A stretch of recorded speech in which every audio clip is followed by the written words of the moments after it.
125조 표현대리에서 내용은 이제 대충 감을 잡았으면 시험 관련해서 어떤 요건을 갖췄을 때 125조 표현대리가 성립되는가.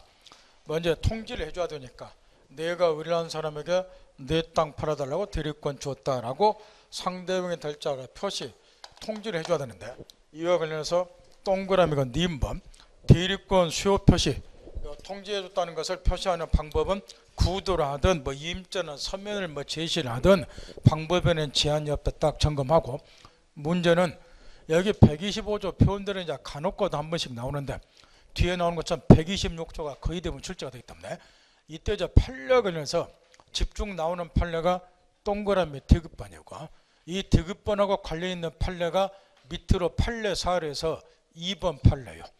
요게 지금 똑같은 판례인데 그 다음에 그거하고 유사한 판례가 1번 판례예요. 그래서 이 부분에서 위에 디귿 말을 바꿔서 출제가 되니까 밑에 판례 사례에서 2번 판례, 위에 디귿번하고 똑같은 판례고, 그 다음 그거하고 유사한 판례가 1번.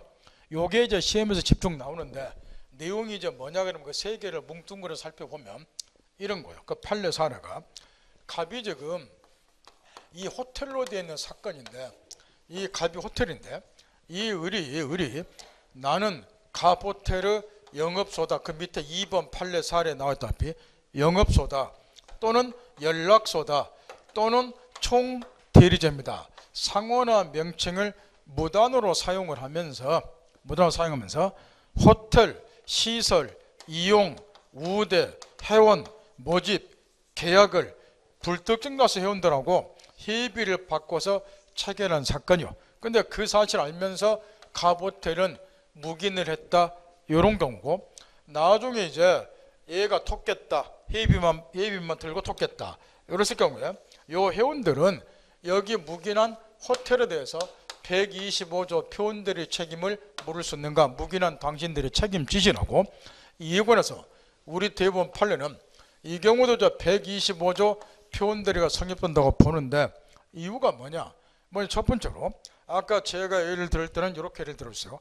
본인이 상대방의 될자에게 직접 표시 통지한 예를 들어줬는데, 통지는 꼭 본인이 상대방이 직접 할 필요는 없고 이 대리인이 될자를 통해서 통지도 상관이 없는데, 이 경우는 얘가 영업소다, 연락소다, 총대리자입니다. 상호나 명칭을 무단으로 사용하면서 이런 계약을 체결했어요. 그걸 알고서 묵인했다. 그 말은 이 대리를 통해서 불특정 다수 회원들에게 우리 호텔이 얘한테 이러한 대리권을 수했다는 사실을 통지해 준 거하고 다를 바가 없다는 거예요. 그 다음에 두 번째, 여기 이제 125조 표현들을 성립하기 위해서 대리인, 대리권이라고 하는 말이나 문자가 굳이 사용될 필요가 없다는 거. 이 사건의 경우는 나는 갑 호텔의 영업소다, 연락소다, 총대리자입니다. 이렇게 상호나 명칭을 무단으로 사용했을 뿐이지 대리인, 대리권이나 말이나 문자는 단 한마디도 사용이 안 돼 있죠. 그럼에도 불구하고 125조 표현들이 성립될 수가 있다는 거고, 그렇다고 보니까 판례 사례 1번 사례처럼 이 사건의 경우는 요 을이 나는 갑호텔의 영업소다, 연락소다, 총대리입니다. 상호나 명칭을 무단으로 사용을 했고 그걸 갑호텔은 묵인만 했기 때문에 이 본인하고 대리인 사이에 유효한 계약, 법률관계가 존재하지 않죠. 유효한 무슨 계약관계 없잖아요. 따라서 1번 판례 이렇게 말을 바꿔서 최근에 많이 나오는데, 민법 125조가 규정하는 대리권 수요표시한 표현대리는 본인과 대리인의 한 자사의 갑을 기본적인 법률관계에 성질을 해요. 그 효력을 유무하는 관계없이 요 두 사람 사이에 유효한 법률관계가 존재할 필요 전혀 없다는 거예요. 무슨 유효한 계약관계 있어야 된다 이럴 필요는 전혀 없다 그 말이에요. 따라서 1번 판례까지 점검 꼭 하고, 그 다음에 우측에 통지받은 상대방하고 대리행위를 하세요. 그 다음에 동그라미 3번에 표시된 대리권 범위 내에서 행위를 해야 된다. 그래야 125조 성립한다. 무슨 얘기냐 그러면 다음 같은 경우에 이 갑이 본인인데 상대방의 될자에게 다음과 같이 통지 표시를 해줬어요. 예를 들면 내가 의뢰한 사람에게 내 토지를 담보로 제공하고 3천만 원 빌려달라는 대리권을 수했다라고 상대방의 될자에게 통지 표시해 줬는데 실제로는 대리권 준 적 없다. 그러나 표시한 대리권의 범위는 담보 설정을 한 대리권이죠. 내 토지 담보로 정보 3천만 원 빌려달라 이런 대리권 줬다고 통지 줬으니까. 그런데 얘가 저 갑대리인 의뢰에서 표시한 대리권의 범위를 넘어서서 아예 상대방하고 가부 토지를 매각을 해버렸다고 말해요. 내용 파겠나요? 그러면 통지한 대리권의 범위 넘어섰죠. 이런 경우는 125조 표현들이라 성립이 안 되고, 그러면 이에 대해서는 상대방은 본에게 책임 물을 수 없느냐? 이 경우는 바로 이어서 나오게 될 126조 통지한 대리권의 범위를 넘어선 경우는 126조 권한로문 표현들이가 성립되니까 125조가 아니라 126조에서 본에게 책임 묻는다 이야기고, 마지막으로 상대방은 표현들이가 성립되려면 선의 무과실일 것, 얘한테 대리권이 없다는 걸 모르고 있고 모르는 데서 과실이 없을 것, 그래야 표현들이가 성립 본에게 책임을 묻는데, 문제는 이 선의 무과실에 대해서 입증 책임은 누구에게 있는가? 이게 선의 무과실이면 표현들이가 성립 본인이 책임을 져야 되니까 본인 쪽에서 거꾸로 책임을 면하려면은 우찌해야 됩니까? 상대방이 악이라는 것. 당신 을과 계약처를 당시에 얘한테 대리권이 없다는 것을 뭐 있지 않느냐? 알고 있지 않느냐? 또는 모르는 데서 과실이 있지 않느냐?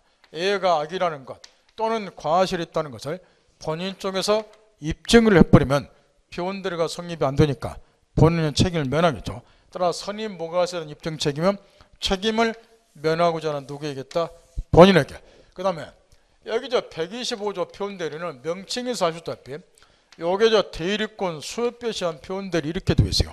대리권을 수여한다는 것은 임의대리의 경우는 있을 수가 있지 법정대리의 경우는 대리권 수요라는 게 있을 수가 없으니까 여기 125조 표현대리는 성질상 임의대리 안에서만 적용이 되지 법정대리의 경우는 적용될 여지가 없다. 학설 판례 여기까지 딱딱 따박따박 정리하고, 그 다음에 이제 시험에서 표현대리가 세 종류가 있는데 그 중에서 우리 시험에 90% 이상 절대적으로 출제가 되는 것은 두 번째 것 126조 권한을 넘은 표현대리예요.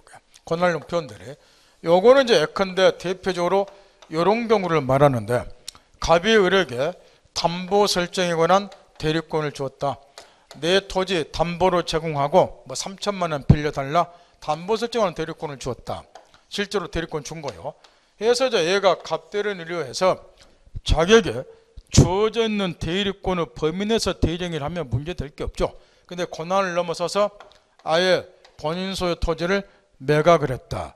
그러면 얘는 본인의 대리인이지만 가부 토지를 매각할 수는 대리권이 없기 때문에 이것 자체는 여지없이 무권대리니까 이에 대해서는 얘가 원칙 얘한테 책임 물으면 안 되겠지만, 이 경우도 상대방 눈으로 볼 때는 얘한테 외관상 대리권인 것처럼 나타나 보이더라고 말이야. 왜 그러겠냐 말이야.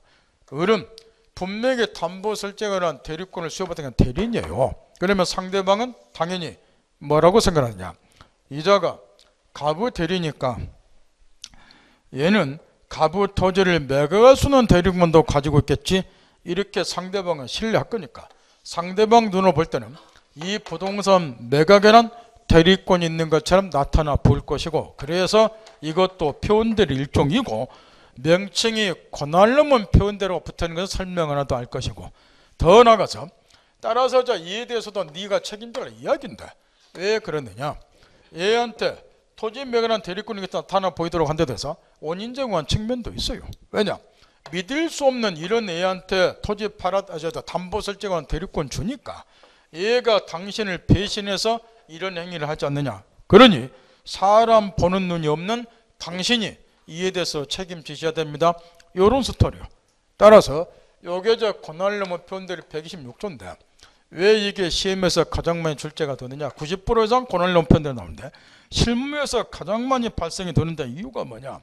대부분 대리권을 이렇게 주는 경우가 많이 있어요.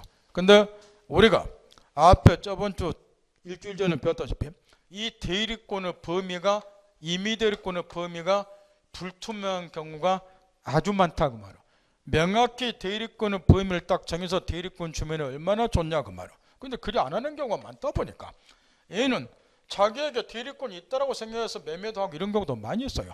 대리인에 주어진 대리권의 범위가 불투명한 경우가 많다 보니까 126조 권한의무 표현들이가 실무상으로 가장 많이 발생이 되고, 가장 많이 발생이 되니까 분쟁도 가장 많이 생기고, 그러니까 판례가 발달됐고, 그러니까 시험에 쏟아나온다, 이런 이야기 내용파했을 것이고. 성립요건 첫째, 기본 대리권이 존재할까.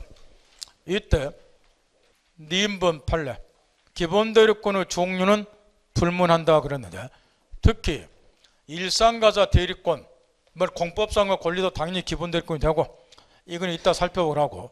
그러면 일상가사 대리권도 기본 대리권이 될 수 있다, 이런 이야기한다. 이게 좀 무슨 이야기냐 하면, 이에 관한 설명이 지금 책에 전혀 없는데 일상가사 대리권도 기본 대리권 한다 하고만 쓰여뿐네. 그래갖고는 문제 못 푸니까. 여기 지금 일상가사 대리권은 생활 상식이기도 하고, 이 일상가사라고 하는 것은 혼인생활의 유지에 필요한 통상의 가사를 우리가 일상가사 그래요. 혼인생활의 유지에 필요한 통상의 가사를. 그러면 혼인생활을 하려면 부부가 일단은 묵고 살아야 되니까 기본적으로 생필품을 구입한다든가, 집이 없는 사람은 주거용 건물을 임차를 한다든가, 부부지간에 누가 몸이 아프면 병원 치료도 받아야 되고, 그래야 혼인생활 유지하니까 이런 것들을 일상가사라고. 이런 일상의 가사에 대해서는 부부 상호간에 대리권이 주어져 있는데, 이거를 우리 민법에서는 일상가사 대리권 요리 이야기를 한다 그 말이에요. 따라서 이제 이런 이야기인데, 이 갑이 남편이고 을이 처다. 이 처가 가게 가서 쌀 한 가마를 구입을 한다. 물론 현금 주고 사버리면 문제 될 게 없는데, 외상으로 예를 들어서 구입을 했다. 외상으로. 이때 이제 상대방 쌀가게 아저씨가 서방한테 쌀값 내놓으라고 청구를 했다. 이때 서방, 우리 처가 쌀 외상으로 구입했는지 내가 구입한 적 없어, 나는 책임 못 지겠다. 밥은 지도 뒤지게 먹어놓고. 이걸 지금 묻고 있는데, 이에 관해서는 이 처가 쌀을 매입한 것이 곧 뭐에 해당된다는 거. 서방을 본인으로 해서 처가 뭐한 것이다? 대리한 거라고 말이야. 이런 대리를 뭐라고 부른다? 일상가사 대리를 한다. 물론 거꾸로 뒤집어도 마찬가지고, 요게 처고 이거 남편으로도 마찬가지고, 이런 일상의 가사에 대해서는 부부 상호나 대리권이 주어졌으니까 이 처가 쌀 한 가마니를 구입했다, 요런 게 남편을 본인으로서 처가 흔히 말하는 일상가사 대리를 하는 거라고 말이요. 내용파했나요? 이런 거를 일상가사 대리 그래. 물론 이에 대해서는 쌀값은 부부가 연대해서 책임지도록 되어 있어요. 남편도 본인으로서 책임을 지고, 이게 제 일상가사 대리인데, 이 일상가사 대리권은 일단은 임의 대리가 아니라 일상가사 대리는 흔히 말하는 법정 대리에 해당이 돼요. 왜냐? 이 경우에 서방이 이칠판을 사람 같으면 저한테 쌀 한 가마를 살 수 있는 대리권 준 적은 없어요. 부부라는 신분관계에 기해서 이런 일상가사 대리권은 당연히 처에게 또는 남편에게 발생이 되니까, 이런 거는 임의대리가 아니라 뭐에 해당된다? 법정대리. 그래서 일상가사 대리권은 법정대리권에 해당이 되고, 또 한 가지, 원래 대리를 할 때는 가장 기본이 되는 것이 현명주의 원칙인데, 일상가사 대리의 경우는 현명을 할 필요가 없다는 거.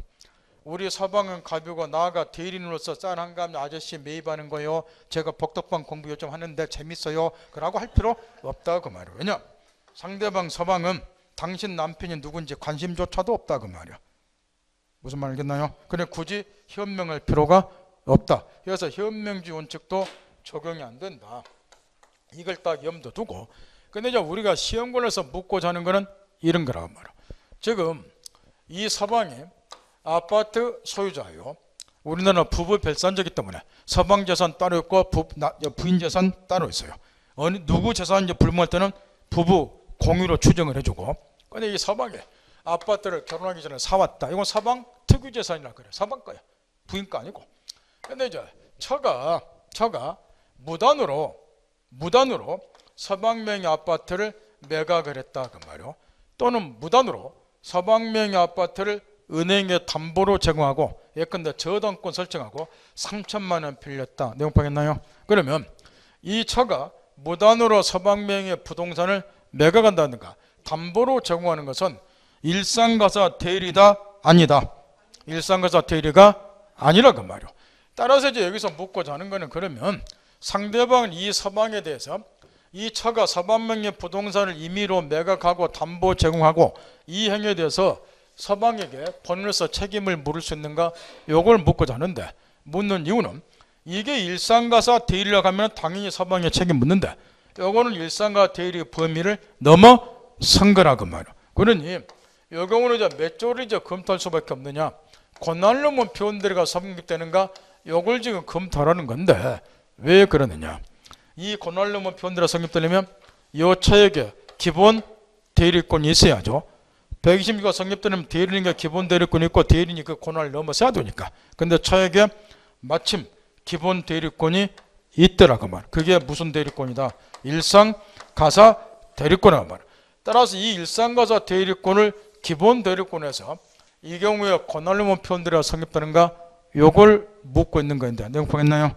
일단은 우리 통설 판례는 일상가사 대리권을 기본 대리권에서 권한로문 표현대리가 성립되는 걸로 보니까 이 행위에 대해서 서방이 일단 책임을 지시라 그 이야기예요. 내용파겠나요? 다만 이제 이게 세부적으로 들어가야 되면 이런 사건들이 과거에 억수로 많았어요. 판례도 많이 나오고 세부적으로 들어가야 되면 몇 가지의 차이는 있는데 중개사 시험에서는 그것까지는 필요가 없으니까 일단 이 정도까지 이해를 딱 해두고 그 다음 그 밑에 디귿번에 이 판례가 또 아예 시험에 쏟아나오는데 그 디귿번 판례가 판례 사례에서 1번이에요. 디귿번에 판례 두 줄짜리 있죠. 요게 판례 사례 1번인데 유달리 요즘 시험에서 쏟아져 나온다. 따라서 정신 바짝 차리고 집중하라는 거예요. 지금 내용이 이런 거인데 이을이 임의 대리인이에요. 분명히 대리권이 있어요. 임의 대리인이고 얘가 이제 이 병을 사자로 선임을 했어요. 저번 서두에 우리 민법에는 대리에 관해서만 규정이 되어 있지만 판례나 학설이 민법에 규정이 되어 있는 사자를 인정을 하더라. 그 사자가 지금 나온 거예요. 이렇게. 그 다음에 요게 임의 대리인인데 정신 차려야 되고 본인의 승낙이 없이 지 맘대로 임의로 얘를 복대리인으로 선임을 한 거예요. 그런 다음 이 사자나 복대리인이 권한 외의 대리행위를 했다 그 말이에요. 그럼 이 경우도 126조 표현대리가 성립되는가? 요걸 묻는 판례인데 이게 지금 권한 외의 일을 했다 하더라도 126조가 성립되려면 요 평 사자나 복대리인에게 기본적인 대리권이 있어야 돼요. 기본 대리권이 있고 권한 넘어서야 되니까 이걸 묻는 건데 먼저 사자의 경우는 대리인이 아니기 때문에 대리권이 있을 수가 없고 그 다음에 이 복대리인이 문제인데 이게 지금 임의대리인이에요. 그럼 임의대리인은 아까 이야기처럼 본인의 승낙 등이 있어야지 복대리인을 선임을 하는데 승낙이 없이 지 맘대로 복대리인을 선임했다는 거예요. 그러면 이 복대리인 선임 행위는 무효가 돼요. 따라서 얘는 대리권이 있을 수가 없죠. 명파 있나요? 그러면 기본 대리권 없으니까 126조가 성립이 안 돼야죠. 결론이 이렇게 되면 시험에 안 낸다 그 말이야. 그 반대니까 시험에 내고. 거기에 1번 판례 사례에서 뒷골랑지 보세요. 눈으로 확인하세요. 민법 126조를 적용하면서 기본 대리권의 흥결 문제는 생기지 않는다 이렇게 되어 있죠. 그러니까 얘한테 뭐가 있다는 거예요. 지금 기본 대리권이 있다는 거야. 있으니까 이게 몇 조가 적용된다는 거야. 126조 성립된다는 거야. 그러니까 시험에 내는 거라고 말이야. 지금 이 판례에 대해서는 일부 학자들의 비판을 또 많이 한다고 말이야. 왜 그러겠냐 말이야. 방금 분석해봤다 이 병역에는 분명히 대리권은 없어요. 있을 수가 없잖아. 126조가 성립이 안 돼야죠. 근데 판례 읽어봤다시피 이 경우는 기본 대리권 흥결 문제는 발생이 안 된다 그랬으니까 얘한테 기본 대리권이 있다는 거야. 뭔 말겠나요? 그 126조가 성립이 된다는 거야. 그런 게 시험에 나온다고 말이야. 그러면 여기 사조의 경우는 그래도 이제 판례 입장에 일견 이해는 가요. 판례 입장이 왜 그러냐 그러면 사자는 어차피 대리인이 아니에요. 그죠? 그러니 여기 이 녀석은 대리권이 있다. 이미 대리니까. 그러면 이 대리인의 대리권을 기본 대리권에서 권한로문 표현대로 성립한다. 사자의 경우는 이렇게 놀리고 생각하면 돼요. 판례 사례가 학자들도 이에 대해서는 일견 수긍을 한다고 말이야. 대리인 아니잖아. 시다버리잖아. 그러니까 이 대리인의 대리권을 뭐로 보면 돼요? 기본 대리권으로. 그 다음에 권한로원 표현의 성립만 이렇게 논리전개하면 되는 거야 이게. 근데 문제는 복대리인이라 그 말이야. 얘는 또 사자가 아니라 그 말이야. 그러면 요게 임의 대리인인데 본인으로 승낙 없이 제 마음대로 복대리인 선임했다. 복대리인 선임행위 무효라 그 말이야. 얘한테 대리권이 있을 수가 없잖아요. 그럼 이게 120이가 성립이 안 돼야 되는 거야. 근데 왜 이 경우는 대리권이 있다고 보느냐 그 말. 왜 이 경우도 표현대로 성립다고 보느냐. 이에 대해서는 일부 학자들이 이 판례를 도대체 이해를 못하겠다는 거예요. 물론 판례 입장은 여기 사자 경우 이 복대리인하고 굳이 차등을 둘 필요 없다는 거예요. 차등을 둬버리면 거래 안전 해칠 수가 있다는 거죠. 그래 이제 똑같이 지금 논리 전개를 하는데 학자들 입장에서는 사자하고 이 복대리인은 전혀 다르다고 말할 거야. 왜 이 경우도 120가 성립다고 보느냐 해서 비판을 하니까 세상사는 15되는 맛으로 산다고 그랬죠. 그래서 판례 중에서도 학자들 비판하는 것은 100% 시험에 자주 나오니까 그 점검을 잘하라고 나 누누이 가르쳐줬고 아무 무리가 없는 판례들 말해야 되냐 그 말이야. 예? 비판은 소지가 있으니까 시험에 내는 거지. 그 다음 동그라미 1번에 표현대리권도 기본대리권으로 될 수 있냐. 지금 정신 바짝 차리라고요. 지금 아까 125조에서도 그런 말이 나왔지만 이어 나오게 될 129조에서도 똑같은 문제가 생기는데 129조는 뭐냐 그러면은 대리권 소멸 후 표현대리. 129조도 거의 시험에는 안 나오는데 나오는 게 딱 정해졌어요. 129조도. 지금 요 우리 옛날에 이전에는 분명히 대리인이었어요. 근데 얘가 이제 갑대리인을 위해서 상대방하고 대리행위를 했는데 대리행위를 할 당시에는 이자 대리권을 소멸하고 없어져 버렸다는 거예요. 그럼 대리권을 소멸한 후에 했으니까 얘한테는 대리권이 지금 현재 없는 거죠. 현재 상태에서는. 그러니까 이게 무권대리죠. 그러니까 상대방 얘에 대해서 본인에게 책임 물으면 안 되는데 상대방 눈으로 볼 때는 얘한테 대리권 있는 것처럼 외관상 나타나 보이더라는 거죠. 왜 그러느냐. 상대방은 얘가 과거에 갑의 대리인이었으니까 지금도 갑의 대리인이겠지 이렇게 신뢰를 한다 그 말할게요. 명확하겠나요?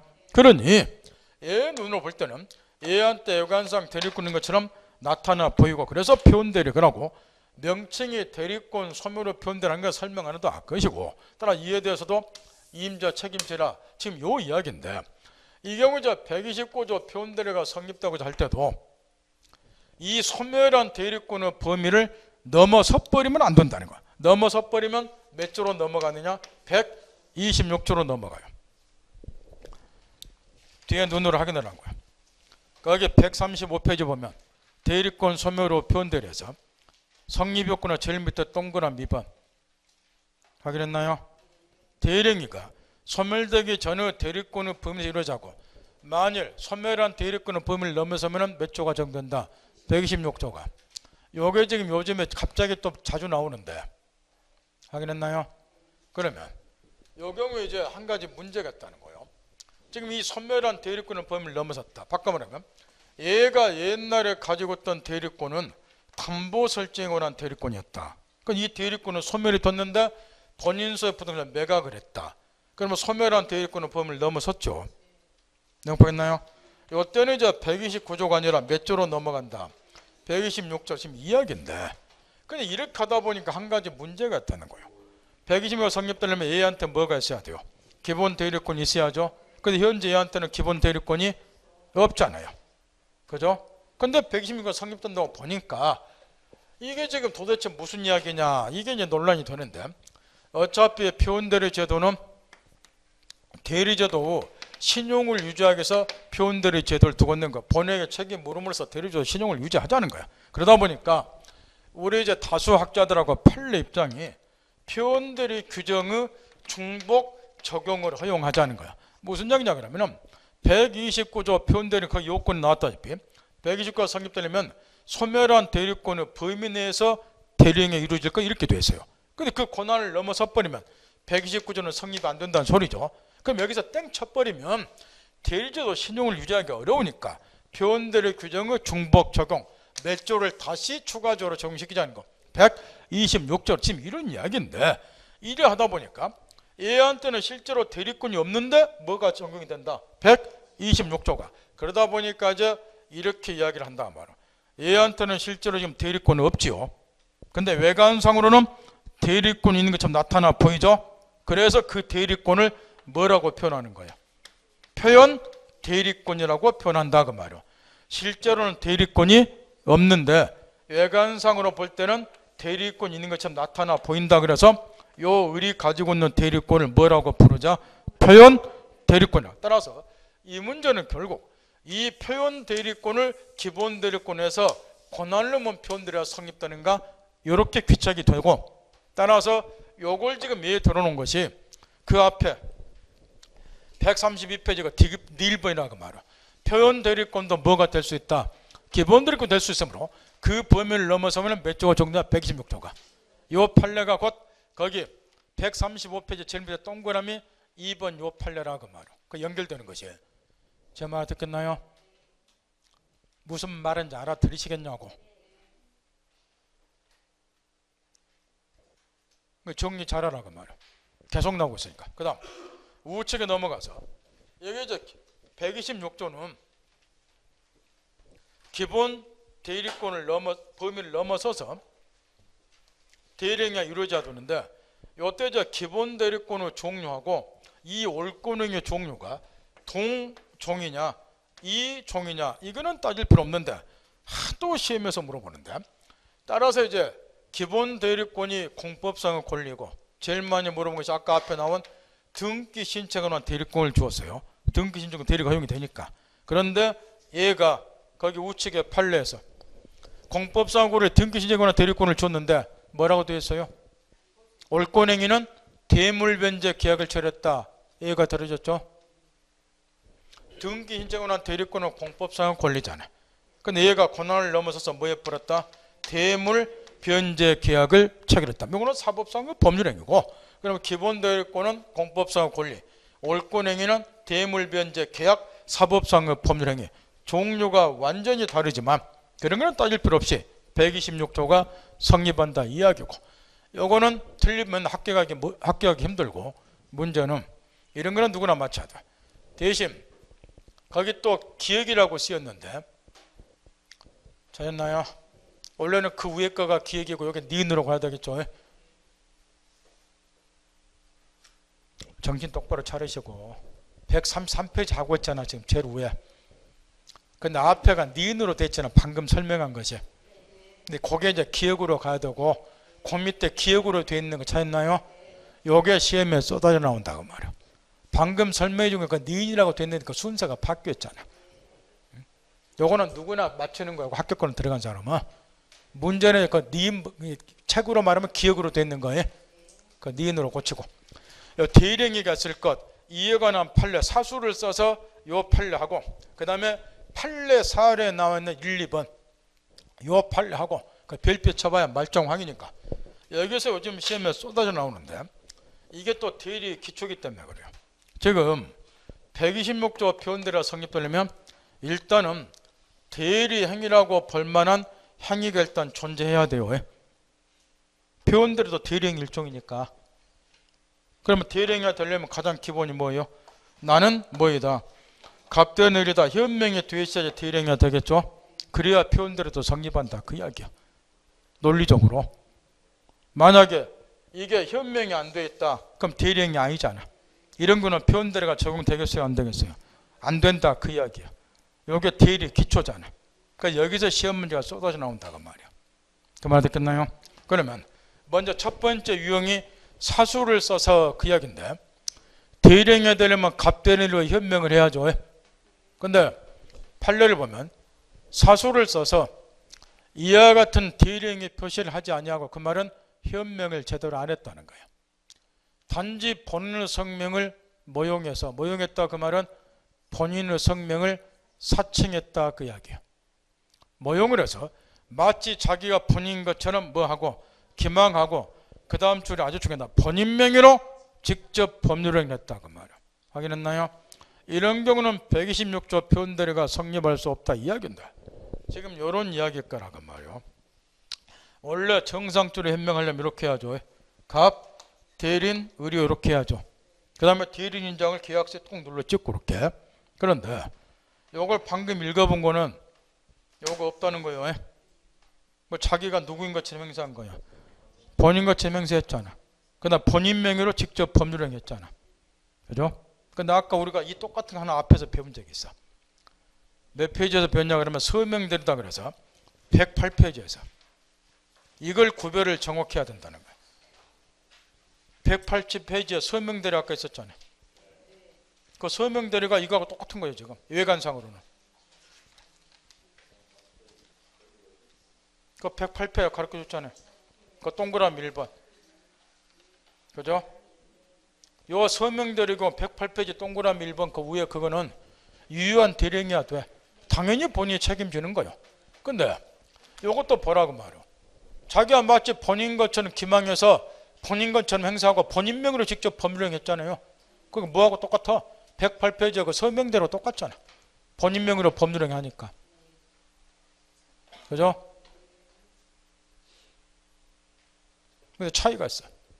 앞에 서명대로는 대리인에게 기본적인 대리권이 주어져 있는 경우에요. 그러니까 유효한 대령이 되는 거야.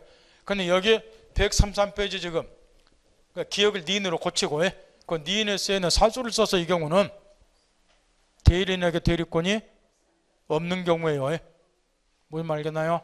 그러니까 여기 133페이지 니은번에 쓰여있는 것은 대리인 자신이 마치 본인 것처럼 행세해서 본인 명의를 무단으로 사용하는 경우에 이 경우는 뭐가 없으니까 대리권이 없으니까 그러니까 대리행위 아니잖아. 그러니까 이 경우는 표현대로도 성립될 여지가 없으니까 본인이 책임질 필요 없다. 행위자에게 기본 대리권이 주어져 있지 아니한 경우를 말한다고 말이야. 그러니까 본인 명의를 무단으로 사용하는 경우야. 그러니까 자기가 본인 것처럼 뭐하고 행세하는 거는 똑같아요. 서명대리하고 본인 명의로 법률을 하는 거 똑같아. 근데 본인 명의를 무단으로 사용하는 경우라고 하면 이 경우는 대리인에게 대리권이 주어져 있지 아니한 경우이기 때문에 그게 틀려요. 그러니까 대리행위가 아니다 그 말이야. 그러니까 본인이 처음부터 책임질 필요가 없다 그 이야기고 표현대리가 성립이 될 일이 없다는 것이고 그 다음에 그 밑에 판례 사례에서 1번, 2번 똑같은데 특히 2번을 물어봤을 때 천원이 빵점 맞고 나오니까 다시 집중하세요. 대한민국의 모든 교재에 126조 표현대리 사례는 요 예가 들어있죠. 우리 교재도 마찬가지고. 그래서 이걸 물어봤다 틀린 사람이 부지기수란 소리인데 126조 표현대리 사례를 이렇게 많이 들어요. 대한민국 거의 모든 교재에 가비을에게 담보 설정을 한 대리권 주었다. 내 토지 담보로 제공하고 뭐 3천만 원 빌려달라 이런 식으로 담보 설정을 한 대리권 주었다. 근데 그 권한을 넘어서서 가부 부동산 아예 뭐 했다? 매각했다. 여기에 126조 예다. 이렇게 교재에 다 설명이 되어 있어요. 뭐 알겠나요? 그런데 거기 판례 사례에서 2번을 보라고 말이야. 7판례 사례하고 똑같은 거야 이게. 담보 설정을 한 대리권 줬죠. 2번 판례가. 근데 뭐라고 되어 있느냐? 그 부동산을 자신의 명의로 이전넣게 한 후 제3자에게 다시 이전넣겠다면 제3자 이전넣겠다는 말은 팔아먹었다 그 말이야. 권한을 넘어서서. 근데 이 경우는 126조가 적용되지 않는다 결론이 이렇게 되어 있어요. 그죠? 확인했나요? 그러면 지금 대한민국 모든 교재에 쓰여있는 126조 사례는 요거야. 담보증을 대리권 줬다. 근데 얘가 이제 갑 대리인 의뢰와 현명을 하고서 권한 넘어서 매각했다. 그러면 두 말까지 126조가 성립이 돼요. 요게 대리 행위잖아. 그죠? 근데 거기 방금 읽으면 2번 판례는 우리나라는 이렇게 대리권을 수여를 하게 되면은 대리인에게 등기에 필요한 서류를 통상 교부해 놓는 경우가 일반적이라 말이야. 네가 거래할 때 편안하고. 그러다 보니까 거기 2번 판례는 뭐가 핵심이다 한번 하세요. 담보증한 대리권 주었어. 그러니까 얘한테 등기에 필요한 서류를 교부를 한 거야. 그러니까 얘가 뭐 했어요? 거기만 언달한 채서요. 그러니까 찍 언달한 채 별표참 문제 못 푸니까 여기 왼쪽 사례하고 차이점에다 언달한 쳐보라 말이야. 그 2번 판례에서 대리인이 자기 앞으로 이전되겠다고 주어졌죠. 그게 차이야. 거기다만 언달한 채라면 큰 문구에만. 얘가 등기 필요한 서류를 주니까 이 본인 소 토지에 대해서 자기 앞으로 뭐 예쁜 거예요? 이전 등기. 요거하고 틀리죠? 그러니까 이 경우는 이제 자기가 뭐인 것처럼 등 깼으니까 소유자인 것처럼 매매했다고 말이야. 현명이 되었다 안 되었다? 안 돼. 대리인 자기 자신 이름으로 법률행위한 거예요. 대리행위가 아니잖아. 그러니까 표현들이 적용될 여지가 없다. 이런 이야기야. 이게 사례를 워낙에 나오는데 이제 이런 거 틀려버리면 그동안에 워낙에 출제가 될 때 틀린 사람이 많았기 때문에 지금 합격권에 들어간 사람 이런 거는 깨끗으로 풀어버려. 10초도 안 걸려서. 그러니까 이런 걸 지금 시점에 틀려버리면 점수 딸 게 없다는 거예요. 뭔 말 알겠나요? 따라서 다시 정리를 하면 표현들에도 대리행위라고 볼만한 행위가 일단 있어야 돼요. 따라 대리행위라고 볼만한 행위가 존재하지 않으면 표현들의 성립 안 되는 거예요. 근데 그 유형이 두 가지가 있다는 거야. 그죠? 두 가지 유형이 뭐이다? 네? 두 가지 유형이 있다고 말이요. 대리행위로 볼만한 행위가 존재하니까 표현들이 성립되지 않는 경우가 하나는 뭐? 본인 명의를 무단으로 그러지 사술이라고 하지 말고 이쁘게 포장해서 피자 프로끼리 그 촌스러운 표현 쓰면 안 되잖아. 본인 명의를 모욕 말고 본인 명의를 무단으로 사용해서 본인 명의로 법률행위 하는 경우. 또 하나는 대리인이 자기 앞으로 이전 등기를 함으로써 대리인 자기 자신 이름으로 법률행위 하는 경우. 그러니까 사수를 써서 그 내용은 본인 명의로 법률행위 하는 경우죠. 그 다음에 밑에 판례 사례는 누구 이름으로? 대리인 자기 자신 이름으로 법률행위 하는 경우죠. 유형이 딱 두 가지가 있다고 말할게. 딱딱 정리하라고 말해. 그 다음 이 경우는 이제 아까 125조하고 달리 이렇게 되어 있어요. 자, 원점으로 돌아가서 가장 전형적인 126조 담보 설정하는 대리권 주었다. 얘가 갑대리 느려 하고서 아예 권한 넘어서서 본인 소유 부동산을 매각을 했다. 전형적으로 126가 돼야 되죠. 근데 이제 126가 되려면은 이렇게 되었다 말이요. 지금 이 을에게 부동산 매각에 관한 대리권이 있다라고 믿을 만한 정당한 이유가 있을 것. 이렇게 정당한 이유가 있을 것. 그래야 126가 성립한다. 요리 규정이 되는데 아까 125조는 상대방이 뭐라고 되어 있어요? 선의 무과실 것. 그러다 보니까 126조 정당한 이유를 어떻게 해석할 것인가. 중개사 시험에서는 이 문제가 상당히 중요함에도 불구하고 그걸 가르쳐주면 머리 쥐내린다 도망가니까 그냥 소박하게 125조에 나오는 뭐하고 동일한 걸로 해석하면 돼요. 선의 무과실과 동일하다. 우리 학설이 이렇게 보니까 이렇게 딱 전제하고 시험과 관련해서는 집중적으로 나오는 것이 뭐 나올 것 같아요? 선의 무과실 정당한 이유는 언제를 기준으로 판단할 것인가. 요게 집중 나올 것이고 동그라미 니은 그거 정리 딱 하고 동그라미 니은 언제를 기준으로 판단한다?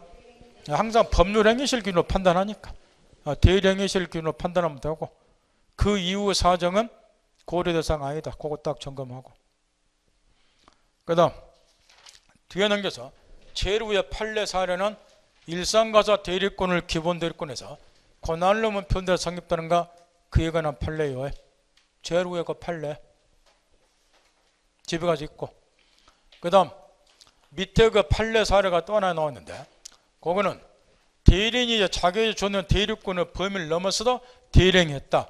그래서 이제 앞에 보면 처가 남편을 성남 없이 몰래 남편 소유의 부동산을 담보로 제공해서 등기권리증 인감증명 및 인감증명 그 다음에 또 갑자기 본인이 대리인에 그렇게 되어 있죠. 됐나요? 그 방금 읽은 앞구절을 삭제하고 본인이 대리인에게 부동산을 담보로 거기서부터만 남겨놓으라고 말이야. 무슨 내용이냐 그러면 담보 제공한 대리권을 주었는데 돈을 2천만 원 빌리라고 대리권 주었어요. 근데 얘가 얼마 빌렸어요? 1억 3천만 원 빌렸다. 그러면 권한을 넘은 표현대리가 성립이 되겠죠. 만약 이 경우에 권한을 넘은 표현대리가 성립되면 1억 3천만 원 전부에서 본인이 변제 책임을 져야 되겠죠. 근데 뒷구절 이 경우에 이제 표현대리가 성립이 안 되더라도 애시당초 얼마 빌려고 대리권 줬잖아. 2천만 원 빌리라고. 그러니까 2천만 원 범위 내에서는 그대로 본인이 책임을 진다 그 이야기예요. 그걸 지금 판례를 예를 들어놨는데 뭐 시험에서 중요한 건 아닌데 그 앞구절이 지금 잘못 들어갔다고 말이야. 제 말을 알아듣겠나요? 그거는 삭제하라고 말이야. 그 다음 대리권 소멸로 표현되는 의인 안에 예컨대 가지고 눈을 읽어보세요. 참 문장력이 없는데 그 예컨대 129에 표현된 예의를 들어놓은 예의를 한번 봐보라고 말이야. 읽으세요. 고용계약이 해지로 원인된 법률관계 종료로 대리권이 소멸한 대금 수령 대리권이 있었던 영업사원이 계속 수금하는 경우 나는 무슨 말인지를 모르겠단 말이야. 이렇게 문장력이 없어가지고. 읽어봤나요? 다 집중하세요. 지금 이 예를 들어놓은 거인데 지금 갑이 을하고 고용계약을 체결한 거 내부적으로 사용자, 피용자 내용 보였나요? 요게 이제 기초적 내부관계. 얘가 똘망똘망 일을 시켜보니까 똘망똘망해. 믿을만하고. 그래서 이제 거래처 다니면서 뭐 하라고? 수금하라고 대리권 줬다 이야기야. 그래서 얘가 이제 거래처 다니면서 수금을 계속 해왔겠죠, 이렇게. 근데 그놈 이제 삥땅을 좀 쳤어, 예를 들면. 그래서 뭐 예쁜 거야? 품격 높이고 해고를 했다고 말이야. 저는 여러분 이 일을 돕기 위해서 잘렸다고 하더라도 여러분 항상 표현할 때 해고. 저는 이해쉽게 드리기 위해서 품격 낮은 소리를 할 수밖에 없지만 여러분은 그 땅에서 품격 낮게 놀지 말고 높여서 놀으라고 말이야. 해고했다. 그러면 뭐 또 소멸이 되는 거야. 원인된 법률관계 종료됐으니까 임의대리권이 소멸. 그럼 더 이상 거래처 가서 수금하면 안 되죠. 그럼에도 불구하고 거래처 가서 수금했다 그 이야기야. 그러면 얘는 대리권을 소멸한 후에 지금 대리행위를 했잖아요. 근데 상대방은 어떻게 생각을 해? 얘가 그동안에 계속 이자 대리로 수금해 왔으니까 지금도 얘가 뭐이겠지? 대리인이겠지? 믿었다 그 말이야. 그러니까 이에 대해서 책임지라는 거야. 이게 129자 그 이야기야. 왜 책임지냐? 이놈아, 얘를 해고했으면 대리권을 소멸했다는 사실 나한테 뭐라도 해주지. 통지라도 하지. 안 했으니까 니한테 책임이 있다. 얘한테 대리권이 좀 본데서 원인 제공했다. 이거 책임져라. 이런 스토리를 하고 말이야. 그거를 지금 쓴다고 나름 이렇게 생똥을 싸고 써놓은 거예요. 지금 두 줄을. 무슨 말인지 알겠나요? 나 당최적 뭔 쏘는 말을 이렇게 쓰라기도 못 쓰겠구만. 내용은 이런 내용이에요. 내부적으로 고용계약 체결이 됐고 이 피용자에게 거래처 다니면서 수금할 수 있는 대리권을 주었는데 요 대리인을 뭐 했다? 피용자를 해고를 했다. 그럼에도 불구하고 얘가 거래처 다니면서 수금을 했다. 이런 내용을 지금 이렇게 써놓은 거라고 말이야. 그 다음 성립요건은 밑에 동그라미 2번 다시 점검하고 뒤에 넘겨서 자 아까 저 125조 표현대리 요거는 성질상 임의대리 안에서 적용이 돼요. 그러나 이제 126조하고 129조 표현대리는 임의대리 법정대리를 불문하고 모두 적용이 돼요. 이 말 듣겠나요? 따라서 이제 126조하고 129조는 이제 임의대리 법정대리를 불문하고 모두 126조, 129조는 적용이 되는데 이때 복대리 경우 거기 이제 판례 사례가 하나 나와 있어요. 이 129조가 복대리 경우도 성립하는가? 이 판례가 129조에서는 집중적으로 출제된 판례예요. 그러니까 129조에서 나올 만한 판례는 이 판례가 가장 많이 나오고 그 다음에 최근에 이제 130조 제일 밑에 동그라미 2번 판례 요게 지금 또 출제가 되고 있고 그 두 개만 점검하면 되는데 거기 지금 뒤쪽에 판례 사례는 왜 시험에 내느냐 이유가 있어요. 지금 내용이 이런 건데 이건 사례 문제로 출제가 되기 때문에 이해를 좀 해놔야 되는데 요 판례는 또 이제 복대리와 관련해서 갑이 본인 여기 대리인 요 병이 이제 복대리인 요런 스토리인데 A가 상대방이고 여기서 중요한 거는 지금 이거예요. 이 대리인이 대리권이 소멸한 후에요. 대리권이 소멸한 후에 얘를 복대리인으로 선임한 스토리예요. 대리권이 소멸한 후에 복대리인을 선임. 근데 얘가 이제 대리행위를 했다. 요 경우에 129조가 성립되는가? 요걸 묻겠는데 원리 원칙적으로 이야기를 하면은 129조 표현대리가 성립될 여지가 없다는 거예요. 이유가 뭐냐? 이게 129조 성립되려면 얘한테 이전에는 대리권이 있어야 돼요.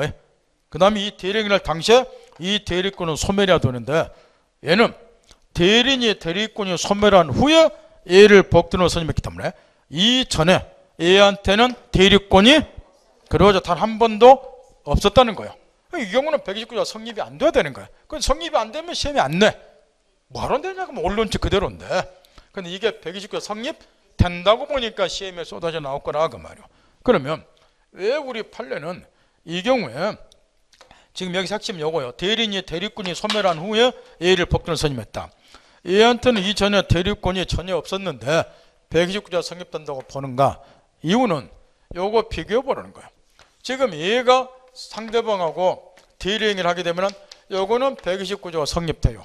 A는 이전에 대리권이 있었으니까. 그러면 A가 묵권대를 하면 129조 성립 책임지고 본인이 만약에 복대리인이 지금 대리권을 소멸한 후에 복대리인 선임됐다면 A한테 이전에 대리권이 없다 그래서 A가 대리행위한 경우는 129조 성립이 안 되고 이에 대해서 본인이 책임을 안 지면 이 두 사람 중에 누가 묵권대를 했느냐에 따라서 본인이 책임지기도 하고 안 지기도 하니까 거래의 안전이 해칠 수가 있다는 거. 그래서 우리 판례는 어쩔 수 없이 핵심 포인트는 오고 대리인이 대리권이 소멸한 후에 복대리인을 선임했고 A가 대리행위를 한 경우도 A가 대리행위 한 경우나 마찬가지로 129조 표현들의 성립을 인정하자. 따라서 이것도 본인이 책임지도록 하자.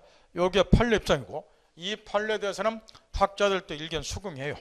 따라서 시험에 잘 나오니까 점검 딱 하고 표현들의 효과와 관련해서 이것도 시험에서 하도 물어보니까 몇 가지를 이제 이해를 정확히 해줘야 되는데 먼저 가장 많이 출제되는 126조 관련해서 담보 설정에 관한 대리권 주었다. 얘가 갑 대리인 의뢰에서 가부 토지를 아예 매각하는 대리행위를 했다. 이 부동산 매각한 대리권이 얘한테 있다고 믿을 만한 정당한 이유가 상대방이 있다. 그럼 126조 권한론 표현되는 요건을 완벽하게 갖췄다는 거죠. 그러면 아무리 이렇게 요건을 갖췄다 하더라도 상대방 쪽에서 표현대리를 주장하지 아니하면 본인은 책임을 하등 질 필요가 없고 요건을 다 갖췄다 하더라도 따라서 표현대리 요건을 갖췄으면 상대방의 표현대리를 뭐 해야 돼요? 주장을 해야지 표현대리 효과가 발생 비로소 본인 책임지는 거예요. 그럼 이때 본인이 상대방이 이제 표현대리를 주장 안 했을 때 그러면 본인 쪽에서 표현대리를 주장할 수는 없는가? 본인 쪽에서 나가 이거 책임질게 이렇게 표현대리를 주장할 수는 없는가? 이게 문제인데 이 토지가 시가 1억인데 얘가 권한을 넘어서서 1억 5천에 매매했다. 내용 파겠나요? 그러면 상대방이 표현대리를 주장하려고는 안 하겠죠. 표현대리를 주장하면 소유권을 넘겨봤자 1억 5천 줘야 되잖아. 나중에 보니까 5천 더 주고 매매했더라. 얘가 표현대리 주장하면 바보잖아. 안 그래요? 그냥 누구는 표현대리 주장하고 싶잖아. 본인은 책임지고 싶잖아. 그래도 본인은 표현대리를 주장할 수 없다. 이유는 표현대리 제도는 아까 제도 취지에서 가르쳐줬다시피 본인을 보호하기 위한 제도가 아니라 상대방을 보호하기 위해서 거래원자를 보호하기 위해서 표현대리 제도를 두고 있으니까 표현대리는 누가 주장을 해야 된다? 상대방 쪽에서. 따라서 왼쪽에 동그라미 2번 딱 정리하고 그 다음 동그라미 3번 이 경우에 표현대리에서 보호되는 상대방은 이 점으로 한 번씩 나오는데 이 목권대리인과 직접 거래를 한 직접 상대방 얘만이 표현대리에서 보호가 된다는 거예요. 이 상대방과 다시 거래한 승계인 얘는 선임 무과시로도 보호가 안 돼요. 얘까지만 보호된다는 거. 점검 따고 그 다음에 우측에 동그라미 4번 이게 또 민법 공부의 기초를 이해하고 있나 그래서 집중 물어보는 판례인데 원래 이 법에서 과실상계라고 하는 것은 어떨 때 나오는 법의 기본 원리냐 그러면은 저번에도 그런 소리를 잠깐 해줬어요. 우리 민법에서 손해배상 책임을 안목이가 진다 이런 소리가 자주 나오는데 손해배상 딱 나오면은 둘 중 하나라고 가르쳐줬죠. 불법행위를 이유로 해서 가해자가 손해배상 책임을 지든가 당사자 사이에 계약관계가 존재하는 경우는 계약으로부터 발생한 채권 채무가 있겠죠. 근데 그 채무를 이행 안 했을 때 채무자가 부담하는 채무 불이행 때문에 불법행위로 인해서 가해자가 손해배상 책임지는 경우 채무자가 채무 불이행 때문에 손해배상 책임지는 이 두 가지 경우가 있다고 가르쳐줬는데 이런 불법행위나 채무 불이행으로부터 발생이 되는 손해배상 책임과 관련해서 적용이 되는 법의 기본 원리가 과실상계의 법리라고 말이야. 갑이 을에게 불법행위를 범했다. 얘한테 손해가 총 1,000만 원 생겼다. 근데 손해발생에 대해서 피해자의 과실이 일부 개입이 됐더라. 그럼 이 과실을 돈으로 환산해서 계산하니까 300 정도 되더라. 그러면 1000에서 300 뺀 나머지만 배상해 줘라. 이게 과실상계죠. 그럼 이 과실상계의 법리는 불법행위나 참후불능부터 발생이 되는 손해배상 책임을 지울 때 적용이 되는 법의 기본 원리라고 말이야. 근데 여기서 이제 우리가 묻고자 하는 게 뭐냐 그러면은 표현들의 요건을 갖췄어요. 그럼 상대방이 본에게 표현들의 책임을 묻겠죠. 그럼 이 표현들의 책임 묻는다는 것은 무슨 책임 묻는다는 거예요? 얘한테 손해배상 책임 묻는다는 거예요? 아니면 이 계약에 대해서 네가 직접 이행하라 이행 책임을 묻는다는 소리예요. 여기서는 손해배상 책임이 아니라 네가 이 계약을 직접 이행한 이행 책임을 묻는 거야. 표현들의 책임 묻는다는 것은. 이 말에서 끝나요? 따라서 손해배상 책임을 본에게 묻는다는 소리가 아니고 이 계약에 대해서 본인 당시 직접 이행하라. 요 토지에 대한 소유권 넘겨달라. 요 책임 묻는 거라니까. 이행 책임을 묻는 거기 때문에 손해배상 책임을 물을 때 적용이 되는 과실상계의 법리는 이 경우에 적용될 여지가 없다. 요걸 묻고자 한다. 바꿔 말하면 표현들의 책임은 본에게 무슨 책임을 묻는 겁니까? 요걸 묻고 있다고 말이야. 손해배상 책임을 묻는 게 아니라 이행 책임을 묻는 거라고 말이야. 그러니 손해배상 책임을 물을 때 적용이 되는 과실상계의 법리 같은 거는 원천적으로 적용될 여지가 없다. 그걸 묻고 있는 거야. 그 다음 지금부터 있는 대로 집중해야 돼요. 아까 우리가 서두에 분류를 할 때 이렇게 분류를 했어요. 어떻게 분류를 했느냐. 자, 묵권대리는 표현대리도 있고 협의 묵권대리가 있다. 이렇게. 따라서 표현대리는 묵권대리 일종이다. 이렇게 전제하고 지금 우리가 표현대리 공부를 하고 있다는 거예요. 그러면 지금 표현대리 요건을 완벽하게 갖췄어요. 그럼에도 불구하고 상대방 쪽에서 표현대리를 주장을 안 해요. 그럼 요거는 두말할 것 없이 뭐가 되는 거예요? 묵권대리가 된다 그 말이에요. 무슨 말겠나요?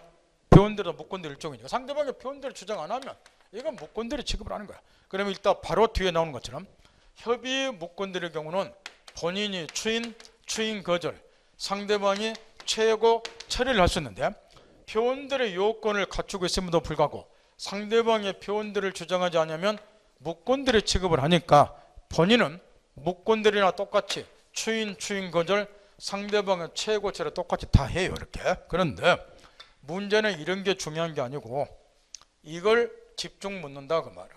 지금 표현들의 요건을 갖췄다. 근데 상대방의 표현들의 주장을 안 하더라. 그럼 이게 묵권대리가 된다. 그럼 묵권대리가 되면은 최종적으로 상대방은 묵권대리는 자신에게 책임을 물을 수 있는데 요게 이제 마지막 나오는 묵권대리에서 마지막 나오는 135조예요. 이렇게. 그러면 여기서 저 묻고자 하는 것이 요거 하나 묻고자 한다 그 말이에요. 자, 표현들의 요건을 집중해야 돼요. 요건을 갖췄어요. 근데 상대방의 표현들의 주장을 안 해요. 그러면 뭐가 되더라? 묵권대리가 되는 거예요. 그럼 이때 상대방이 표현들의 요건을 갖추고 있음에도 불구하고 표현대리를 주장하지 아니하고, 그럼 묵권대리가 되니까 주장하지 아니하고 묵권대리에게 민법 135조에서 직접 책임을 물을 수 있는가? 요걸 집중 묻고 있는데 만약에 이걸 얘한테 허용을 해주면은 상대방이 결과적으로 선택권을 갖게 된다는 거예요. 어떻게 선택을 하느냐. 지금 표현들의 요건을 완벽히 갖췄다고 전제하고 있죠. 그럼 이제 상대방이 이렇게 선택하는 거예요. 내가 두 녀석을 딱 비교를 해보니까 얘한테 책임을 묻는 것이 나한테 유리할 것 같다. 그러면 상대방은 어떻게 행동할 것 같나요? 본에게 책임 묻는 게 나을 것 같다 그러면 표현대리 요건은 갖췄으니까 표현대리를 주장해서 본인에게 책임을 묻겠죠. 그런데 이 새끼 보니까 인상 참 어떻게 세상 살아왔는가 정말로 상종하기 싫다고 말이야. 쟤하고 나는 차라리 얘한테 책임을 묻고 싶다고 말이야. 그럼 얘는 어떻게 행동하면 되나요? 표현대리 요건을 갖췄다 하더라도 표현대리를 주장하지 아니하고 그러면 무슨 대리가 되니까 묵권대리가 되니까 135조에서 묵권대리에게 책임을 묻겠죠. 이렇게. 그러면 상대방은 결과적으로 선택권을 갖잖아요. 따라서 아무리 상대방을 보호하는 것도 좋지만 상대방에게 이렇게 선택권을 주는 것은 상대방을 과보호하는 셈이 되니까 표현들이 요건을 갖춘 이상 상대방은 표현들이만을 주장해서 본에게만 책임 물으면 되는 거지. 그래도 목적 달성하니까 굳이 표현들을 주장하지 아니하고 무권들에 대해서까지 책임을 묻게 해서는 안 된다. 이런 이야기예요. 따라서 거기 책에서 동그라미 5번하고 그 밑에 가로친 2번 있죠. 요걸 연결지어서 사고를 해야 돼.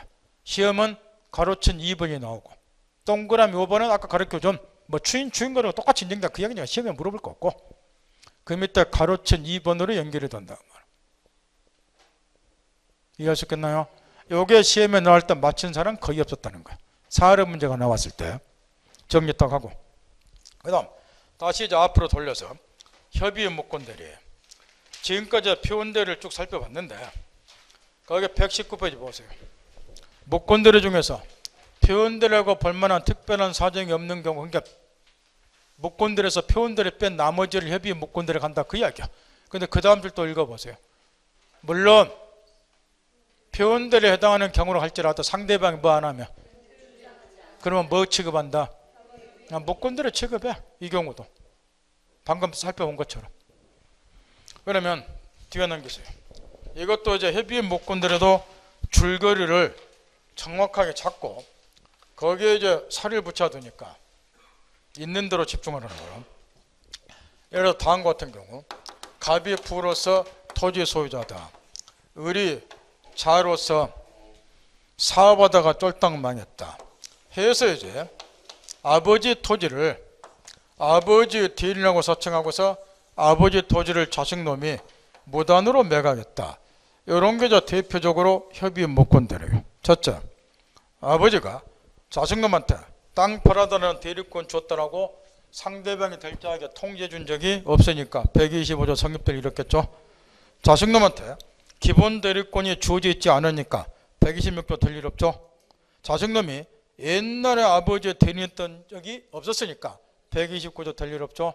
결론, 얘한테 외관상 대리권인 것처럼 나타나 보이지 않는다. 그래서 협의의 무권대리. 삼파겠죠. 그럼 항상 전제를 하라는 거예요. 따라서 협의의 무권대리는 본인이 하등 책임질 이유가 없으니까 원칙 딱 미리 명확하게 묻지라나. 본인은 책임질 일 없다. 이게 원칙이에요. 딱 정확히 전제하란 말이에요.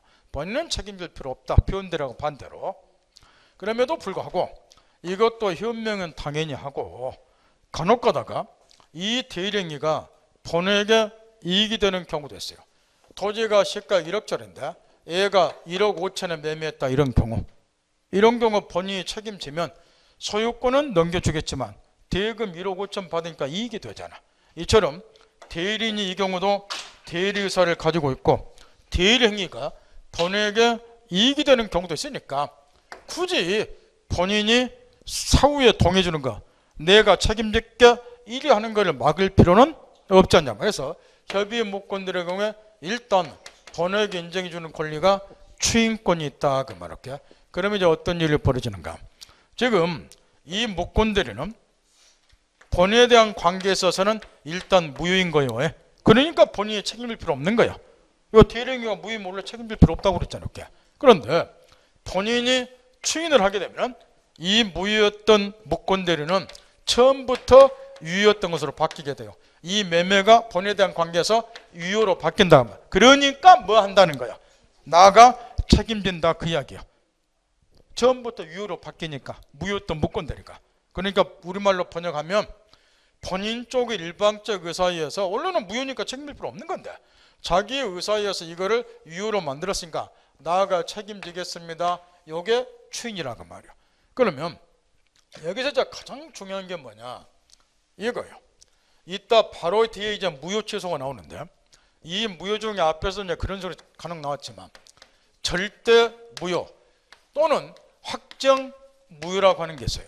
요거는 글자 그대로 무효로 딱 고정이 되어 있기 때문에 요거는 유효로 바뀔 일이 없다. 이런 경우 무효를 절대 무효, 확정 무효 그래요. 근데 이거하고 대입되는 것이 유동적 무효라고 하는 게 있는데 이 유동적 무효는 글자 그대로 당해 법률형의 현재 무효예요. 근데 어떤 계기가 주어지면 그 무효였던 것이 뭐로 바뀐다는 거예요? 유효로 바뀌는 경우를 글자 그대로 유동적 무효 그래요. 그러면 여기 지금 목권대리는 계약 자체가 일단 무효했죠, 이렇게. 근데 본인이 뭐 하니까 추인하니까 이게 처음부터 유효로 바뀌었다는 소리예요. 이 말은 뭐를 말하느냐? 목권대리는 절대 무효, 확정 무효가 아니라 무슨 무효다? 유동적 무효다. 이걸 명확히 전제를 딱 하라는 거야. 목권대리는 절대 무효, 확정 무효가 아니라 유동적 무효다. 그러니까 본인이 뭐 하면 추인하면 이게 이제 뭐로 바뀐다는 거? 처음부터 유효로 바뀐다. 요 이야기예요. 따라서 이제 목권대리는 유동적 무효인데 이게 이제 본인이 추인하게 되면 뭐로 바뀌느냐? 처음부터 유효로 바뀌어요. 따라서 이제 본인이 책임지게 되고, 그러니 역으로 말하면 상대방도 이 사안 같으면 소유권 취득이 가능하게 되고, 추인하면. 그 대신 거꾸로 얘가 추인하냐 마냐는 것은 본인의 자유예요. 따라서 추인을 안 해도 상관없어요. 추인 안 하면은 이 계약은 그대로 본해당 관계에서는 무효가 돼요. 무효니까 책임 안 지는 거예요. 무효니까 역으로 말하면 상대방도 권리 취득을 못하게 된다는 거. 따라서 이제 결국 또 무슨 문제가 야기가 되냐 그러면은 본인의 추인 여하에 따라서 상대방의 법적 지위가 달라진다는 거. 추인하면 상대방도 소유권 취득하고, 추인 안 하면 소유권 취득 못하고. 그러니 상대방은 역으로 본인의 추인 여하에 따라서 법적 지위가 달라지니까 불안정한 지위에 놓이게 되고, 그러면 첫 주에 다 가르쳐 줬어요. 이러한 불안정한 지위에 놓이게 되는 상대방은 항상 뭐 하도록 되어 있고 보호하도록 되어 있고, 이때마다 그 상대방이 인정해 주는 권리가 입덧도 어떠시냐? 밥만 먹는 게 많인데 뭐 해라? 물어봐라. 이런 게 뭐였고 준법률행위다 해서 첫 주에 가르쳐 줬고, 스스로 딱 정했어. 민법이. 입덧도 어떠시냐? 물어봐라 그 말이야. 최고권 인정이 되고, 따라서 얘는 이제 상당한 기간을 정해서 넉넉히 계속 기다릴 필요 없이, 얘가 추인하냐 마냐 넉넉히 기다리고 있어. 나 바쁜데, 나도 할 일 많은데 물어봐라 그 말이야. 법이 참 잘 만들었잖아. 상당한 기간을 정해서 당신 목권들이 추인할래 안 할래 확답해 달라고 대답을 줬고, 그걸 뭐라 한다? 최고. 따라서 상대방이 최고권을 갖게 되고, 불안정한 제도에서 상대방을 보여주기 위해서, 그 다음에 상대방이 최고권을 갖게 되니까 그에 대응해서 본에게는 다시 이제 추인 거절권이 인정이 되는데, 추인권은 나가 책임지겠다는 소리지만 추인 거절은 책임지지 않겠다는 소리예요. 쉽게 말하면. 그럼 여기서 이제 중요한 거는 뭐냐 그러면, 아까 우리가 명확하게 전제를 따겠어요. 이런 협의 목권들은 원칙 본인이 책임질 일이 없다고. 따라서 본인은 가만히 있더라도 이 목권들에서는 하등 책임질 이유가 없는데 뭐 하려고 본에게 추인 거절권이 다시 인정이 되는가? 이게 없더라도 책임 안 지는 거예요. 근데 말라고 책임지지 않겠다 추인 거절권을 다시 인정해 주는가? 그 이유가 여기서는 아주 중요한 건데, 제가 하는 말 알아듣겠나요? 그 이유를 또 시험에서 묻는다 말이야. 그 이유는 도출 과정을 시험에서 묻기 때문에, 먼저 본인이 추인을 거절하면은 유동적 무효였던 목권대리는 확정 무효로 돌아가는 거예요. 따라서 얘가 추인 거절하면 이게 이제 확정 무효로 돌아가니까 본인의 의사에 의해서 이 계약을 무효로 만들었잖아. 그러니까 그 말은 무슨 말이에요? 내가 책임 안 지겠다 그 이야기잖아. 무효면 책임 안 진다니까 본인이. 이 말 알아듣겠나요? 번역을 좀 해요. 번역을. 협의 목권대로 공부를 했더니 1년이 가다 2년이 가다 본인이 추인 거절 상대방의 최고 체력권 악쓰고 다니는데 요즘 문제 그렇고 못 풀어요. 미안한 얘기지만. 추인 거절하면 확정 무효로 돌아간다. 확인했죠? 그러니까 본인이 책임 안 지는 거야. 그럼 이제 그 다음에 이제 묻는 것이 이런 거라고 말이야. 사람은 항상 마음이 수시로 바뀌어요. 바뀌니까 사람이야. 안 바뀌는 걸 기대하지 말고 바뀌어. 내 새끼가 지금 내 허락도 없이 내 토지 파니까 불받았다. 바로 추인 거절했어. 나 책임 안 져 그러고. 근데 요즘 같은 불황에 내 땅 언제 파냐? 차라리 내 새끼가 매매한 거 뭐 해버리자. 인정해 줘버리자. 추인 거절한 이후에 마음이 바뀌었다. 다시 추인할 수 있는가? 이런 걸 묻는데, 이런 걸 외워서 풀면 법공부 내시당 차기 힘들어요. 하세요. 주인 뭐 한다 그 말이야. 왜 그러느냐 그 말이야. 주인은 유동적 무효를 하는 거예요. 확정 무효가 돼버리면 무효로 딱 고정이 됐기 때문에 주인을 뭐 하는 거야. 유효를 안 바뀌어. 그러니까 주인 뭐 한다 그 말이야. 따라서 나 책임 안 지겠다 한 다음에 마음이 바뀌어서 책임지겠다 이건 안 된다 그 말이야. 외우지 마세요. 그러면 추인을 못 하는데 상대방이 최고할 수 있는 거 한번 해보세요. 최고는 뭐 때문에 하는 거요? 요걸 추인할래 안 할래? 확답해달라고 최고하는 거야. 근데 이미 본인이 뭐 못 하는데 추인 뭐 하는데 최고할 수 없을 거 아니에요. 따라 최고 뭐 하는 거야. 그럼 결론 본인이 추인 거절해버리면 결과적으로 상대방은 뭐 한다는 거야. 최고 못 하죠. 그럼 답 나왔잖아. 얘는 가만히 있더라도 책임을 안 지는 건데 왜 추인 거절권 인정이 되는가? 얘가 저 최고를 할 때는 보통 내용증만 보내겠죠. 저번에 숙제 하나 내줬는데 했나요? 저번에 숙제 하나 내준 게 있어요. 돈 벌고 싶거든 그런 걸 잘 알아야 된다고. 원룸 사건의 예를 들어줬는데 301호 김양이 월세를 3, 4개월 밀려고 행불이 돼버렸다. 집 놔두고 자물쇠 채워놓고 어디 가쁘다. 난 미쳐버리고 싶다. 왜냐? 얘한테 3, 4개월 못 받은 거는 간두고 짐을 내 마음대로 끊을 수가 없으니까 앞으로도 이거 못 빌려준다. 계속 손해가 크다. 중개업자한테 와서 하소연했다. 해결해 줘야지 돈 번다. 해결하세요. 일단 순서 밟으세요. 저번에 힌트 다 줬어. 일단 내 보내야 되려면 뭐 해야 돼? 쓸데없는 소리 말고 뭔 내용 증명만 나오면 무슨 무슨 공지송달. 임대차 계약 일단 뭐 해야죠? 해지해야지. 다 가르쳐줘야죠. 저번 주에 해지 사유가 되잖아. 임차는 몇 번 연체하면 2번 연체하면 해지. 일단 해지를 해야지 내쫓을 거 아니에요. 뭔 내용 증명은 어째 예운 것 같고 찾아보니까 넘깁지 말아. 넘깁지 말고 일단 해지를 해야 될 거 아니에요. 이렇게 뭘 알겠어요? 근데 얘 없잖아 지금 여기에. 그러면 이제 해지 의사표를 해야 되는데 얘한테 도달시킬 방도가 없잖아. 이럴 때 공지송달을 하는 거야. 예? 아무 때나 공지송달 하는 거 아니고. 예? 해지를 해야 될 거 아니에요. 근데 해지도 무슨 의사표시야? 상대방 있는 의사표시. 근데 상대방이 지금 행불이잖아. 이럴 때 뭐 하는 거야? 법원에 가서 공지송달 딱 하는 거예요. 법원 개시 딱 하고 그럼 2주일 지나면은 해지 효력이 생겨. 그럼 이 김양과 임대차는 종료됐잖아. 그런 다음에 이제 이건 소송을 이제 하는 거 이렇게 소송 과정에서 이렇게 이제 공지송달 하는 거예요. 이렇게 해지하겠다 소송 딱 하고 그런 다음에 이제 해지가 되면 집달관한테 이제 부탁을 하는 거야. 집달관 데리고 와서 그럼 집달관이 와서 요거를 적법 절차에 따라서 시건장치 열고 그 다음에 요 짐을 꺼낸 다음에 적절한 장소 적치를 딱 하는 거 이게. 그래서 짐이 몇 개 안 되면은 옥상이나 이런 데 딱 내놔요. 이렇게 많으면 이제 보관하는 거 있잖아. 그 컨테이너 박스 그 두고 얼마쯤 무는 거 무슨 말인지 알겠어요? 거기다 딱 적치를 하는 거야. 짐이 많으면 그럼 내 보냈잖아. 이렇게. 그런 다음에 요거를 이제 비어 있으니까 다시 임대해줘도 된다. 그 말 이렇게. 뭐 알겠나요? 이런 과정을 거치면 된다. 그 말 이렇게. 그냥 무조건 여기 열면 안 되니까. 지금 이게 중요한 게 아니고 일에 돌아와서 여기 이제 얘가 내용 증명들을 보낼 거라면 최고한다고 그렇게. 그러면은 나는 얘가 내용 증명 자꾸 보내고 그러면 귀찮잖아. 그럼 얘가 뭐 못하도록 최고 뭐하도록 미리 막을 필요가 있잖아요. 그럴 때는 당신 쪽에서 뭐 해버린 거? 주인 꺼져버린 거. 따라서 상대방이 최고하면은 본인은 귀찮으니까 상대방이 최고하는 번거로부터 벗어나고 할 때는 본인 쪽에서 미리 뭐 하시라? 주인 거절하라. 그래서 주인 거절권 인정이 되고 그 다음에 본인이 저 추인권하고 추인 거절권을 갖다 보니까 또 한 가지 문제점이 생겨요.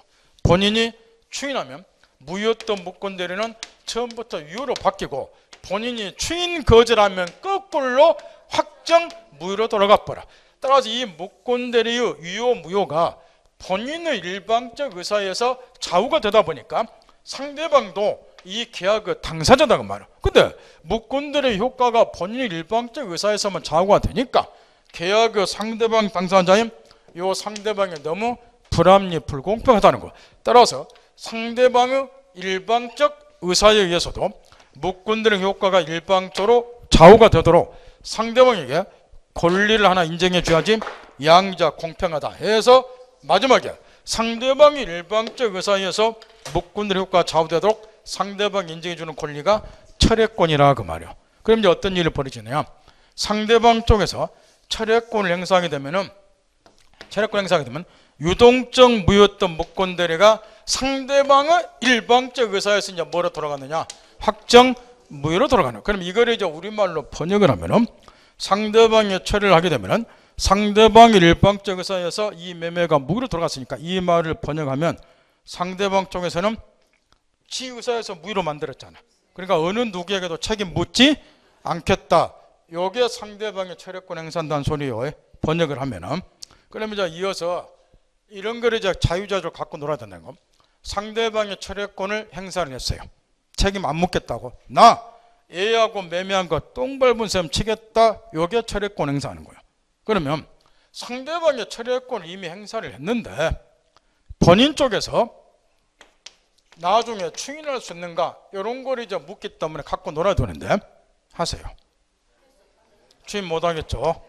추인 못하겠죠. 이미 확정무효가 됐기 때문에 결과적으로 상대방 쪽에서 이미 철회권 행사해서 나는 어느 누구도 책임했는데 뒤늦게 본인 쪽에서 나가 책임지고 싶은데 요거는 안 된다 그 이야기야. 그 다음에 이제 거꾸로 저번 시간에 뭘 하나 그렇게 줬느냐. 철회의 개념을 정확하게 파악하고 이제 쓰라고 그랬는데 철회는 의사표시나 법률 효력이 발생하기 저번 시간에 가르쳐 줬어요. 정확하게 점검해서 써먹으라고 있잖아. 효력이 발생하기 전에 장래량에서도 효력이 발생하지 않도록 제지시키는 게 철회이기 때문에 논리학적으로 본인이 먼저 추인을 했어요. 이렇게. 그러면 뒤늦게 상대방이 철회할 수 있는가 검토하세요. 본인이 추인하면 유동적 무효였던 목권 대리는 처음부터 뭐로 바뀌어요? 유효로 바뀌죠. 효력이 발생이 돼버렸잖아. 그러면 더 이상 뭐 못하겠죠? 철회 못하겠죠. 따라서 상대방의 철회권은 본인의 추인이 있기 전까지 하는 거예요. 더 쉽게 말하면 본인이 추인을 먼저 했어. 내가 책임지겠다고. 근데 뒤늦게 상대방이 뭐요? 나는 책임 묻고 싶은 생각이 없는데 이거는 된다 안 된다? 안 된다 그 이야기야.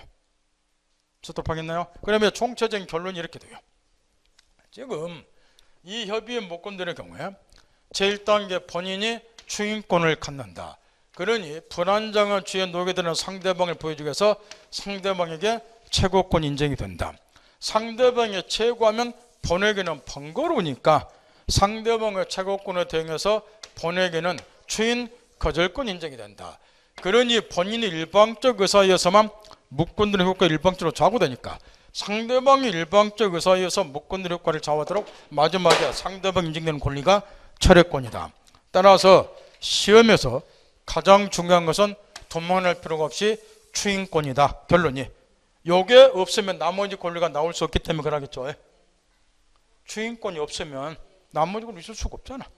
근데 추인보다 더 중요한 게 있어요. 그거를 꼭 잊어먹더라고 말이야. 짚으세요. 추인권, 협의의 목권들의 가장 핵심은 본인의 추인권이야. 여기 있으니까 나머지 권리가 지그적으로 파생이 되는 거고 추인보다 더 중요한 게 하나 있다 말이야. 그걸 짚으라고 말이야. 그러죠. 그거야. 유동적 무효다. 요걸 절대 잊어먹으시면 안 된다고 말이야. 만약에 이 목권 대리가 여기 나온 확정 무효나 절대 무효가 되면은 추인 자체를 뭐 하는 거예요? 그러면 이런 권리들이 있을 수가 없는 거야. 그러니까 협의의 목권 대리의 핵심이 뭐이다? 유동적 무효다. 그러니 본인이 뭐 할 수 있다? 추인할 수 있다. 요 한 줄이 핵심 포인트다. 그 이야기예요. 협의의 목권 대리는 유동적 무효다. 그러니 본인이 추인할 수 있다. 요 한 줄. 여기 핵심. 그 다음에 여기다가 살을 붙이면 된다 그 말이야. 요 줄거리를 딱 염두에 두고 좀만 쉬었다 가자.